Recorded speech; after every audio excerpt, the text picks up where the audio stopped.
I think Tim thinks we're semi-retired. Come in. Hold hands. Hold hands. It's been a while. Oh, jump up. It's been a while since we looked at the garden farm, or the veg garden area. So we thought we'd give you a little update today, see how things are going on.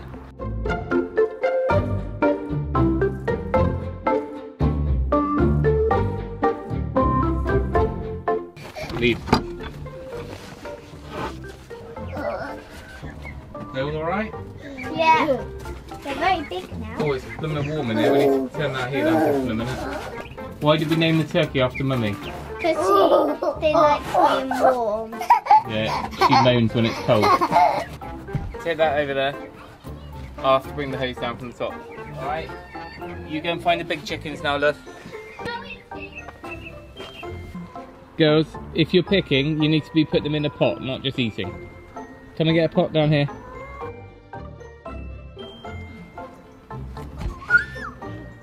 That's not a right one.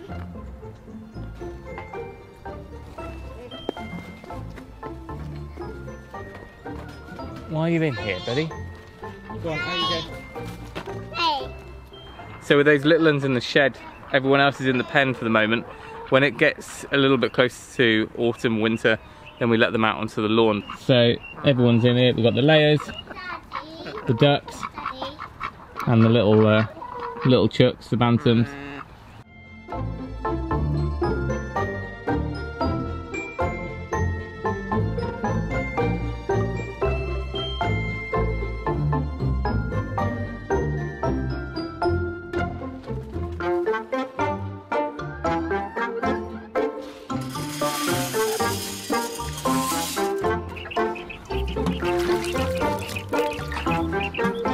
Here you go, girls.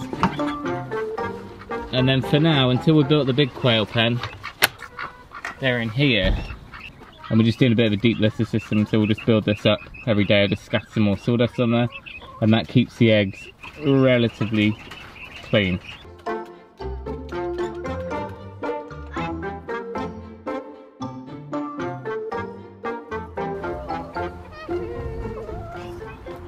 Come out here, over there. Behind Mummy there's some beetroot. You see these big beets here? We're going to be picking those ones. So if you actually pull up all these ones, you can tear the leaves off and then we'll feed those to the birds. With the beetroot, you just roast them in the oven. Give these. You can cook and eat those, but they're quite old. That one. That one. This one? Yeah. That's it. You know they're nice and fresh when you can hear them like that.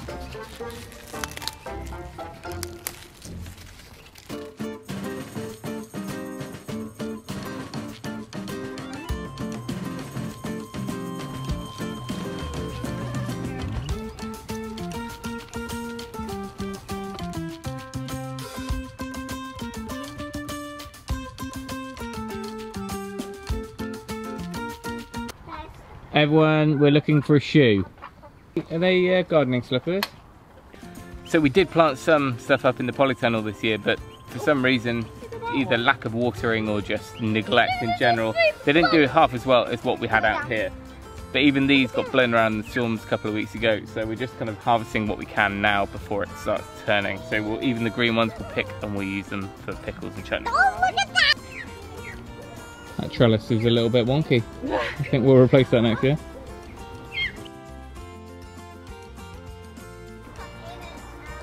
Hello Joanna. This strawberry triangle did really well this year. Basically the first 2/3 are all kind of spring and early summer. This strip here more of an autumn variety. So we're still getting a few around. We're probably not getting enough light, but they might ripen up by the end of the week. And then we'll probably try and pot some of these on because there's loads of runners everywhere, and we'll move some around to the guttering garden at the front.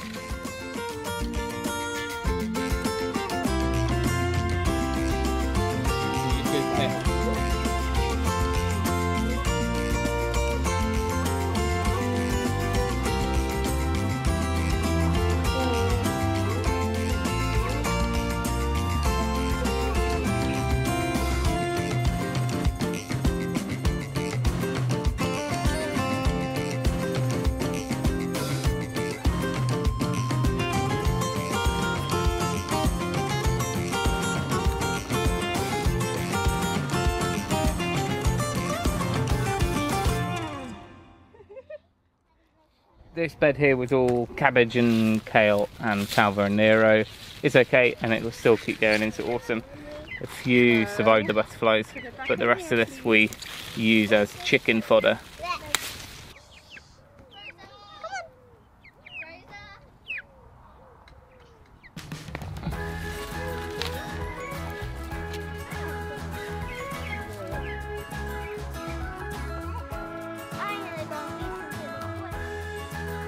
Over here I've removed loads of the lower leaves, and that just helps them ripen off quicker. I've done loads of videos on tomatoes in the past, but at least I've got some of the cherries before the end of the year. There's more chance of these ripening off for another few weeks, whereas outside we'll give them probably the rest of this week, and then the rest will pick green.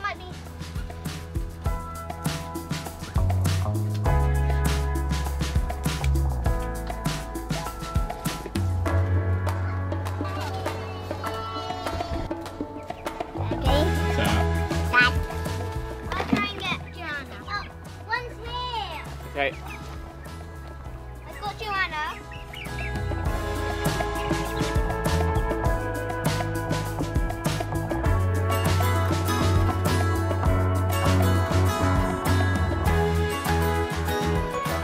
Fraser, what are you doing rolling around in the sage?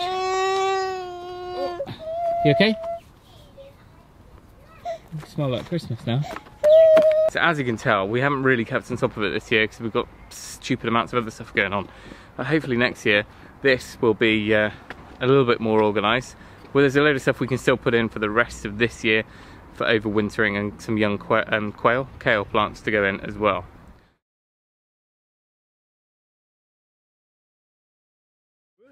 Right, with this morning's harvest in the kitchen, we'll get on and crack on and do something with that later.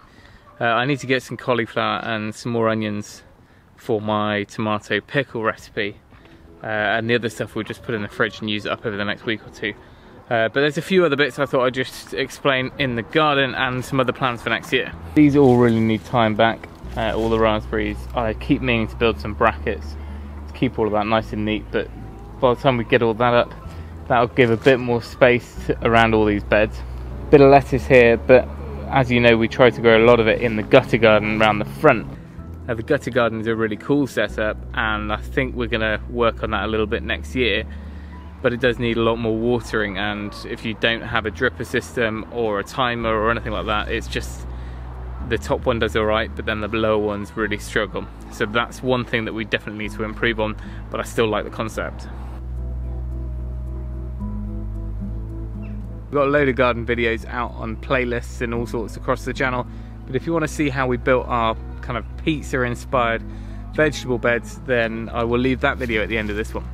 We still need to finish the shed series, and the reason for that is I'm waiting on a couple small tiny little trim bits, like the caps for the screws and another couple of bits to fit the barge boards or the sort of cappings.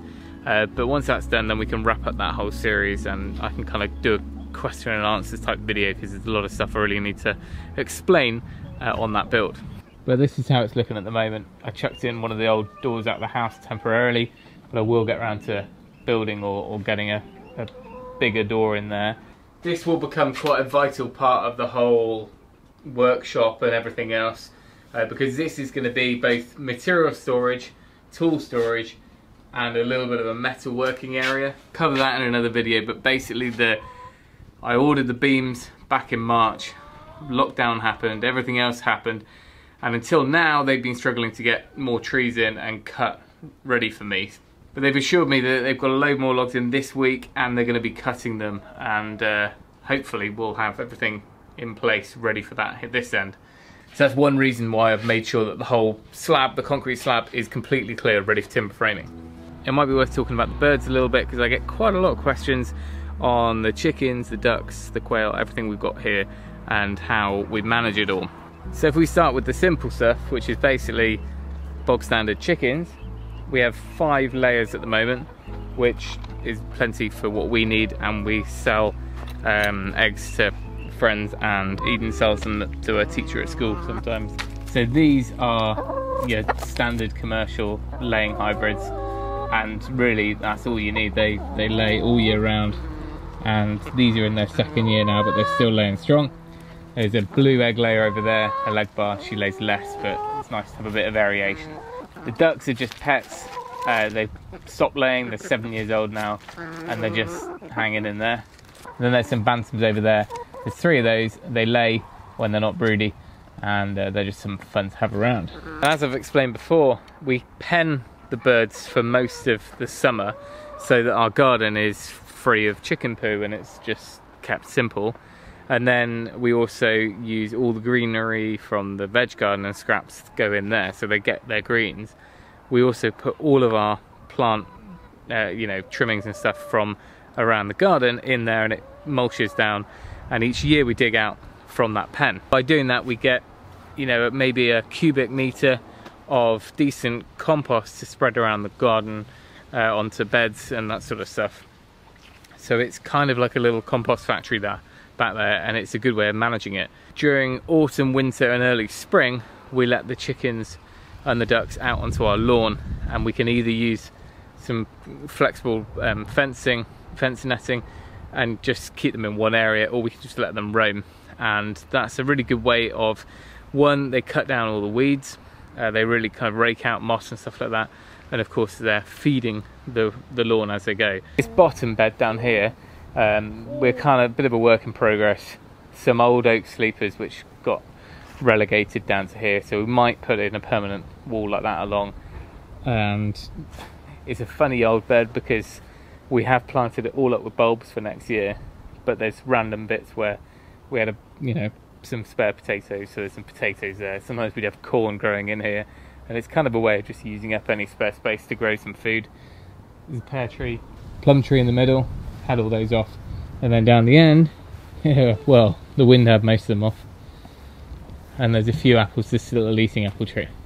We did talk about this, and we were saying that actually we basically have half a garden each. I didn't realise you'd done it, but we kind of It's a his and hers garden. So on my side, I've got a concrete slab, ready for a workshop one day. The garden farm, which is the chickens, the ducks, the quail, the turkey, and the veg. Everything that Tim likes. And then this area down here, which is kind of where I run the chickens and stuff down in this area. And he wants to get goats in the future, but that's still up for my little micro goat herd. Anyway, and then, yeah, so Joe, you've got the sensible, easy side. What's your side? The sensible, easy side being the kids' play area, mud kitchen, the willow tunnel, nice and pretty, the hammock, the eating area, 2 eating areas, the lounging, the low maintenance too. Not much going on apart from some pretty flowers in little places. None of that. What are you trying to say, that you're more sensible? Yeah, but can you eat and drink but it's only your good. Produce from your side? It's only good if you actually have enough time to harvest it properly. I think Tim thinks we're semi-retired, and that we it's fine. We can definitely grow all this food because we have all the time in the world to pickle it and you do. I mean, I produce. You need to become a canning expert or something. Canning. Yeah. Freeze it down. Free time I have between bunting and fostering and childcare. I know. We need another barbecue before the end of the summer. The tables have weathered too much. They need some decent finish on them. That water-based varnish didn't last too well, but it's pretty brutal. It's full sun, full rain here. At the moment, I've just popped that over there, but what I need to do is build a cover of a timber kind of cover that will cap over the grill itself over the winter. You expecting food? Rosa, that's a brick, not a seat. And what's your verdict on keeping poultry? Which are worth doing, which aren't? Not turkeys. Yeah. Hey?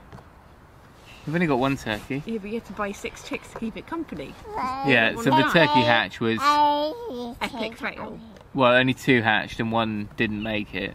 I'll give you a few clips now, but basically only 2 hatched, so it didn't make sense to put the heat lamp and everything on. We had a broody hen, but then she turned on them about 12 hours later, and we managed, 1 was okay and 1 didn't last more than a day or 2 after that. We had a solitary turkey, so we ended up just grabbing a few small chicks to go with it to keep it company. But that's alright. They're okay, there's only 6. Yeah. The quails are a bit of a faff too, in my own opinion. In that pen they are. Good peeling. Just finding a use for them, because you mainly use them for salads and boiled eggs. Rosa loves them. What's your record for quail eggs? How many eggs can you eat? You eat them like Maltesers. Whilst you're out here, Joe, what do you feel about me doing the roof? What do you reckon? Yeah, so the roof, we'll go into that in more detail in a future video, but the scaffolding's up now and I'm making a start on restoring all the cast iron and the fascias next week. But the roofing, still haven't quite decided if I'm going to go ahead and do all the slate work myself or not. It was kind of 50-50 and now I'm moving more towards doing it ourselves, but we'll see. It does change daily, but I think done right, it shouldn't be too, it's just a long old slog, it's a lot of repetitive work. But yeah, we've got some good advice. Shop as quickly. It depends, if the workshop timbers turn up exactly the same week as we want to do the roof, that'll be a pain, but I don't want to put off doing the roof myself just because the timbers might arrive. You can't stay out here sat on a barbecue all day. One thing we are hoping is that now school's back in for now, that we'll be able to do more regular videos around the house, so it won't always be complete project videos, it might just be what's going on that day, so it's a more current update of what things we're doing. Because at the moment it's sometimes 4 or 5 weeks before we actually can get around to putting the video out of what we've just done. So if we can move more towards doing at least some vlog style updates, then it does mean that we can keep everyone up to date on things, and it means that any questions and answers we can answer there and then, rather than having already done it. And if there are things that we can pick up from people watching who make comments or get in touch, then we can actually learn as we go, rather than make the mistakes or do things one way and then find out later on that there were other options. Anyway, there's our update. Yes, it's pretty messy and we haven't really done a great job of making the most of space this year, but as it stands we get half a dozen eggs a day, we get another 10 or so quail eggs a day. We produced I think 30 meat chickens for the freezer over the course of the last 12 months, and there's some more now. And then the veg and the fruit is kind of enough. It's kind of a bit of a token gesture sometimes, and you obviously can't get by on just what we grow, but it's nice to do it a little bit, and it keeps them busy, and at least it teaches them to know what they're eating and where it's coming from. If there's anything that you think we could try growing that we don't or haven't done over the past few years, then it's always good to hear people's recommendations. We would do a lot more if we could, if we had a lot more space. But even with our little garden farm patch here, which is not a huge space in the whole scheme of growing, we can get quite a lot out of it. You know, if you were to line up all the eggs you can produce in a year and all the veg you can get out of just a few garden beds, it's a pretty worthwhile thing to be doing. Anyway, thank you for watching. Remember, if you can, do it yourself. We'll see you next time.